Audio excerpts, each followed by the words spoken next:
Record গড়ার ম্যাচে দিল্লি ক্যাপিটালসকে 67 রানের বিশাল ব্যবধানে হারালো সানরাইজার্স হায়দ্রাবাদ।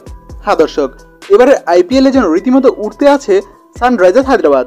কার্যত আজ প্রথমে ব্যাটিং করতে নেমে নির্ধারিত 20 ওভারে মাত্র 7 উইকেট হারিয়ে 266 রানের পাহাড় সম স্কোর দাঁড় করিয়েছিল তারা। আজকে পাওয়ার প্লের প্রথম 6 ওভারে 125 রান সংগ্রহ করে তারা। আর 167 রানের লক্ষ্য নিয়ে খেলতে নেমে শুরু থেকে ব্যাটিং তাণ্ডব চালানোর চেষ্টা করে আসছিল দিল্লি ক্যাপিটালস। তবে 5 বলে 16 রান করে পৃথিবী শাহ এবং 3 বলে 1 রান করে ডেভিড ওয়ার্নার আউট হয়ে গেলে দলের হাল ধরেন জ্যাক অসাধারণ এক ইনিংস খেলেন। 18 বলের মোকাবেলায় তিনি করেন 65 রান, আর অন্যদিকে পোরেল করেন 22 বলে 42। মূলত এই দুই ব্যাটার ছাড়া অন্য কেউ উল্লেখযোগ্য তেমন কেউ রান করতে পারেনি। এছাড়া ঋষভ পান্ত 35 বলে করেন 44 রান। মূলত এদের ব্যাটের উপর ভর করে 19.1 ওভারে সবকটি উইকেট হারিয়ে মাত্র 199 রান করতে সক্ষম হয়েছিল দিল্লি ক্যাপিটালস, যে কারণে 67 রানের বিশাল ব্যবধানে জয় নিয়ে মাঠ ছাড়ে সানরাইজার্স হায়দ্রাবাদ।